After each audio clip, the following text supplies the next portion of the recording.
En los años de la antigua Mesopotamia, entre las sinuosas aguas de los ríos Tigris y Éufrates, se erigían dos colosos, Lagash y Uma, dos ciudades-estado cuyas historias se tejían con los hilos de la ambición y la rivalidad. La tierra fértil del Gedenna, testigo de épicas batallas y tratos divinos, se convirtió en el escenario de una danza eterna entre estas potencias. Desde los tiempos de Urukagina hasta el esplendor de Eannatum y la trágica caída de Lagash, la epopeya de estas ciudades-estado resonó en el polvo ancestral, marcando el ocaso de una era y el surgimiento de imperios que trascenderían las fronteras de la historia. En este rincón del mundo antiguo, donde los dioses forjaban destinos y las ciudades se alzaban como testigos de la humanidad naciente, se escribía una narrativa imperecedera de poder, conflicto y cambio. Imagina por un momento los zumbidos constantes de las bulliciosas calles, donde alegres mercaderes y curiosos ciudadanos tejían las tramas de sus vidas entre la arcilla y la piedra. Pero entre estas ciudades colosales, se erigía un espectáculo natural que eclipsaba cualquier obra maestra humana, la gran llanura del Gedenna. Esta vasta extensión de tierra fértil, donde los campos se extendían como mantos de colores vibrantes, era el epicentro de una rivalidad ancestral. 60 kilómetros de distancia la separaban de manera majestuosa, pero también fraguaban una frontera tan sutil como una mirada desafiante. En ese límite se gestaba la tensión, el pulso de la competencia, la danza de dos ciudades destinadas a encontrarse en un eterno juego de estrategia y desafío. Lagash, con sus imponentes muros que se alzaban como testigos de siglos de gloria, miraba con orgullo hacia el Gedenna. Uma, a su vez, no se quedaba atrás, con sus torres desafiando al cielo como lanzas en una lucha cósmica. Entre ellas, la tierra rica y fértil se convertía en un premio codiciado, una joya por la que ambas ciudades suspiraban en sus noches de ambición. Los canales de regadío llevaban consigo el líquido dorado que nutría los sueños y las esperanzas de los agricultores que trabajaban la tierra con manos curtidas. Pero también, esos mismos canales eran testigos silenciosos de la rivalidad que fluía entre Lagash y Uma, como arterias que bombeaban la vida hacia el corazón de un conflicto que resonaba a lo largo de los campos de trigo y las sombras de las murallas. En la frontera de estos dos reinos, donde el sol se ponía sobre las hazañas pasadas y se alzaba sobre un futuro incierto, Lagash y Uma se enfrentaban en una danza eterna. Una danza que mezclaba la ferocidad de la competencia con la delicadeza de la tierra que ambas reclamaban como suya. En este rincón del mundo antiguo, la grandeza de dos ciudades-estado se entretejía con la riqueza de la tierra, forjando una historia que resonaría a través de los siglos, donde la frontera entre la ambición y la fertilidad se desdibujaba con cada paso en el polvo ancestral del Gedenna. En las arrugadas hojas del tiempo, Urukagina, gobernante de Lagash, con sus oídos aún escuchando los ecos de antiguas leyendas, encontró en unas tablillas de arcilla un relato que llevaba consigo los susurros de dioses y las marcas de acuerdos olvidados. Desde el corazón mismo de Lagash, el templo de Ninjirsu, dios protector de la ciudad, albergaba las narrativas que contaban de un pacto ancestral. Un acuerdo que permitía a Uma labrar la tierra del Gedenna a cambio de un tributo. Enlil, la deidad suprema, delineó las fronteras divinas entre Lagash, gobernado por Ninjirsu, y Uma, donde reinaba el dios Sara. Los enfrentamientos entre dioses fueron la explicación mítica a los conflictos terrenales. El rey legendario de Kish, Mesilim, emerge como un mediador guiado por la inspiración divina. Como un hábil orfebre de límites, tras meticulosas mediciones, erigió una estela que trazaba la frontera entre las esferas de influencia de ambos dioses. Un límite impuesto por lo divino, una tregua efímera en la eterna danza de Lagash y Uma. Los años pasaron, las estelas se erigieron, pero la estabilidad fue efímera. Con la ascensión de Urnanse, fundador de la primera dinastía de Lagash, el poder y la influencia de la ciudad se extendieron como una sombra ambiciosa. Surgió entonces la primera alianza de ciudades-estado conocida, con Uma a la cabeza y el respaldo de Uri, posiblemente Uruk. Los campos del Gedenna se convirtieron en testigos mudos de la confrontación.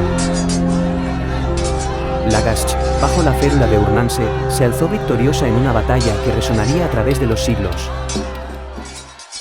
Los altos oficiales del ejército enemigo cayeron, pero la derrota no fue completa. En las inscripciones de Urnanse, un silencio resonó en la captura del rey de Ur, como si las sombras del conflicto no hubieran alcanzado la fatalidad en su totalidad. Urnanse, implacable en su triunfo, elevó túmulos funerarios con los cadáveres de los vencidos. Pero el eco de la lucha persistió en la tierra, como un murmullo antiguo que resonaría en las noches de futuras generaciones.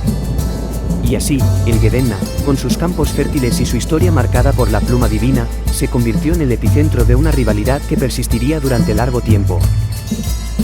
Entre las ruinas del conflicto yacen las semillas de la revancha, y Uma, como un fénix resurgiendo de las cenizas de su derrota, no tardó en teñir nuevamente el Gedenna con los colores de su ambición.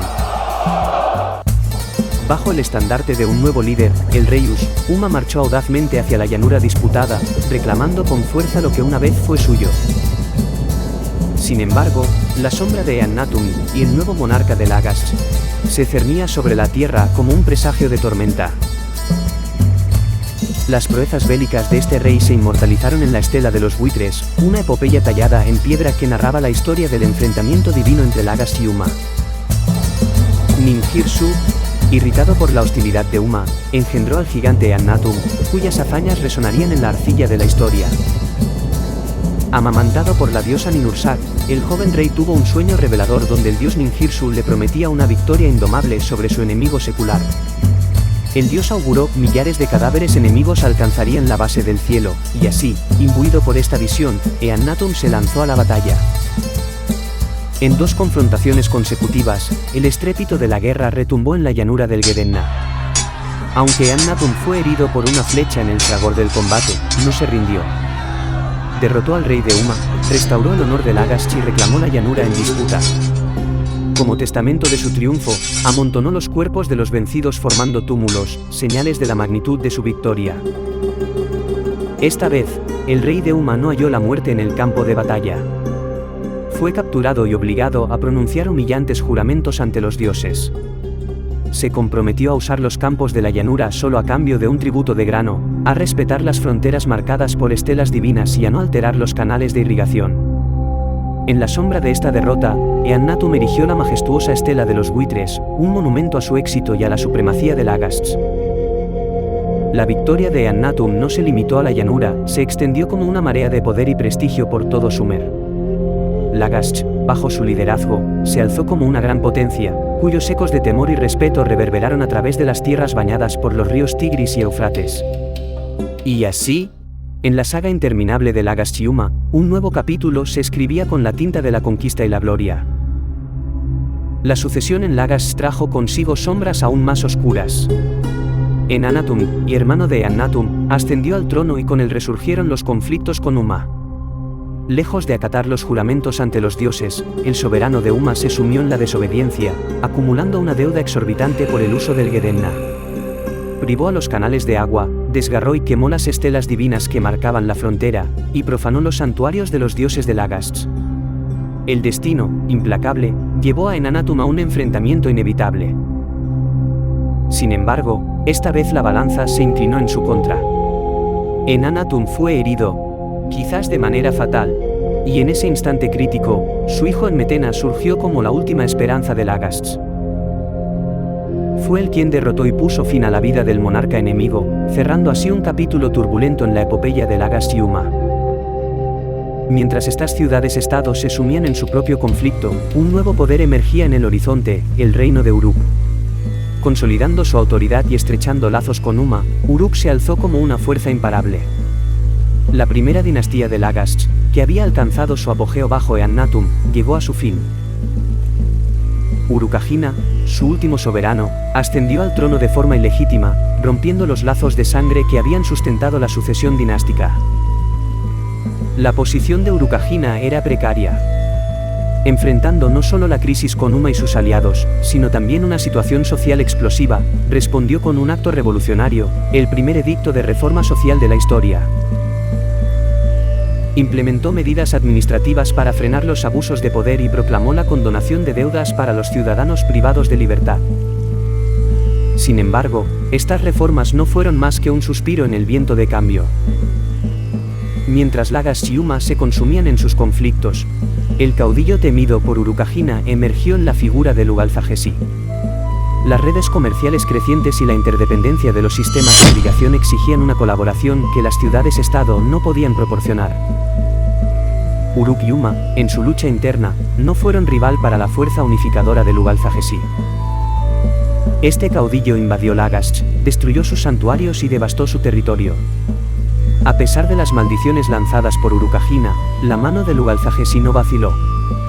Urukagina fue derrotado, su reino reducido a los confines de la ciudad de Girsu. Pero el destino de Lugalzagesi estaba marcado, y su imperio fue confrontado por Sargón, señor de Akkad.